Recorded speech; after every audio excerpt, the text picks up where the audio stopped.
It's early evening, immediately after the close of our last episode. As in Grand Railway Terminal, Gordy Weber looks at Kate Beekman, slowly lights a cigarette. And now, just as deliberately, Gordon Weber decides to make the biggest gamble of his life. Kate, I'm going to lay my cards on the table. Face up. I'm going to take a chance to tell you something. What? The truth. You didn't change your mind. No. You won't take the job. I'll say I'll give up the nightclub if you don't take the job. But that don't change your mind. You know why? No, I just... Okay, I'll tell you. It don't ring true. What I've been telling you rings phony as a lead dime. No, you don't say it sounds phony, but it is. Phony as a $3 bill. Gordy. Look, I'm giving out with the truth now. Kate, I'm scared. What? I'm scared because that nightclub means so much to me. I'm going to tell you something about Gordy Weber so you'll know why it means so much. Oh, please, Gordy. I should have told you a long time ago. I've been a chump, but... Yeah, and I'll tell you something else I've been. Dishwasher, shine shoes, rack boy in a pool room, bookie runner, and rum runner. Yeah, I've done some of that. Carnival shill and street spieler and hack driver, roustabout, and a lot more. Crummy jobs and not so crummy. But always drifting, Kate. I carry my bank account and my wardrobe on my back. Just like a million other guys. But with a difference. I was sharp enough to come from nothing to something. Kate, there's a guy... Come on. Huh? Come on, I gotta walk. Okay. Look, Kate, there's a guy, see? And he's got a lot of dough. And he's got lots of people working for him. He finds a guy who suits him and he backs the guy. I don't understand. He sets the guy up in business. Oh. Now, sometimes it's a bar and grill. That don't take too much dough to get rolling. Sometimes it's a store or a car agency. Or a nightclub. But that takes a lot of dough. You understand that? Yeah. 50, 75, 100 G's. But he don't toss it around, Kate. The big fella's a businessman. Who? The big fella. He's the fella with all the dough. Oh. Now, the big fella takes a guy like me, see, and he backs me. Just like I'm a racehorse. And he bets $50,000 I'm a winner. There's 50,000 riding on me, Kate. That makes me an important horse, right? Yeah. Not the biggest horse in the stable, but big. 50 G's is important hay in anybody's stable. No, Kate, this is serious. Okay, go ahead and laugh, just so you listen. I can't help myself. Okay, now, the big fella's got 50,000 riding on me, see, so he watches me. He checks on me. That's natural. He sees how I start setting up. He has his accountant check the purchases when I buy liquor and furniture and contract for his chef. Especially the chef and the bartender. And especially the entertainment. He has his number one boy ask me who I'll get. And I say Tony for piano. I think I'll call the joint Tony's. Check, says the number one boy. Who else? And I say a specialty dancer. Check, says the number one boy. Who? Well, I got one in mind, I say. A girl named Beekman. Young girl, good dancer, new face for the customers. Check, he says. You're all set. Sign him up. So what happens? The big fella's number one boy says, you sign the piano player, Gordy? Yeah, I say. What about the dancer, he says. And I say, well, we got to get somebody else. But there's lots of dancers. But he says, that's not so good, Gordy. He says, you said you'd get Beekman. Well, so what, I say? I'd like to have her, sure. But there's lots of dancers. And then you know what, Kate? Wait a minute, stop here. Then, the big fella's number one boy looks at me and says, Gordy, there's also lots of guys who want to run the nightclub. Guys who don't talk out of both sides of their mouths. Gordy. No, that's right, Kate.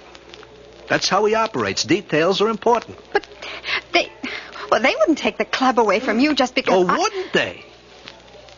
These are big-time guys, Kate. They operate just the way they want to. Sure, they'll back me and let me pay them back out of profits. And in a year or two, I'll own the joint. Me, Gordy Weber, ex-con, ex-shoeshine boy. Sure, they'll live up to the agreement. They know I'll work like a dog to make good. But if they get the slightest idea I'm kidding around, well, there's lots of guys to take over. Gordy. Now, wait a minute. It still doesn't sound right. You think I've been lying to you? No. No, I don't think so. I feel that you believe it, but somehow it... What? It just doesn't sound right. There's more to it. Look, Kate, I know those guys better than you do. Yeah? And I know you, too. Look, honey, this is the truth. I like you. You're a nice, decent, sweet kid. You're pretty. And if my dance director says you can dance good enough, I want you to dance in my club. But, Kate, the club comes first. First, last, and all the time. It's the club. Yeah, that worried you, too, didn't it? You thought I had other ideas. Well, I don't blame you. Before I told you the truth, Look, Kate, I do like you. I think you're pretty, but that nightclub, honey, I love that nightclub. You want a cigarette? No, thank you. Yeah, look at that. Look. What? The match. My hand's shaking a little. I just made the biggest gamble of my life. Now I'm waiting for the wheel to quit spinning so I'll know if I win. What do you say, Kate? Look, Helen can audition you in the morning. $100 a week, not big dough, but it ain't hay. Yeah, we need it. You can save enough to go back to school. No. Huh? Ma and Pa, they want to bring Sister and Timmy home. You gonna take that audition? All right, I'll try. Oh, boy. I better phone Mr. Mason right away. Excuse me. Wait a minute. For what? That I can't take the job he offered. Well, you're gonna tell him that... No, I won't tell him I'm going to work for you. Yeah, well, maybe that's a good idea, Kate. Only, maybe you better wait till after the audition. I know I can do it. I can dance. But that's all you're paying me for. That's the way it is. Okay. I'll phone Mr. Mason. Yeah, that's the way it is. Just dance. Okay, that's how you feel now, baby, but... Well, there's lots of time. Lots and lots of time, baby.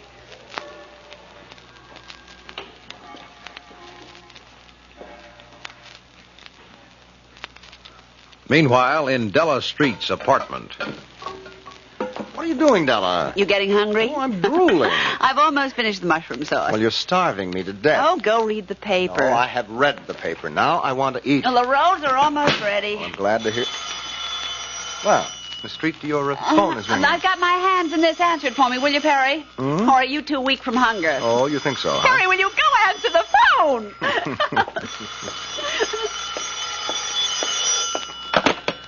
Miss Street's residence? Well, yes. Oh, yes, Kate.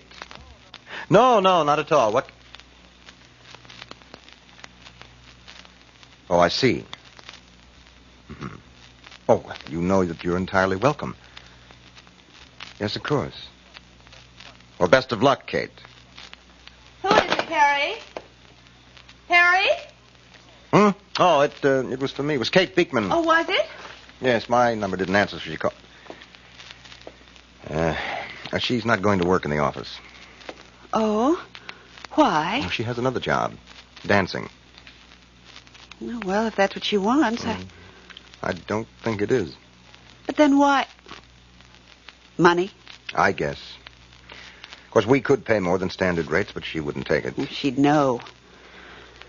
Money for dancing school, Well, I would have said yes, but Kate has grown up a lot in the time her father's been home. You know, Audrey wants to bring Sister and Timmy home. Yes.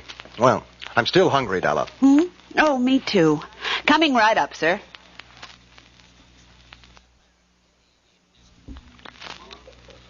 Well, Gordy Weber's gamble paid off. But only because Kate Beekman has grown up. Because she's thinking of her father and mother's happiness.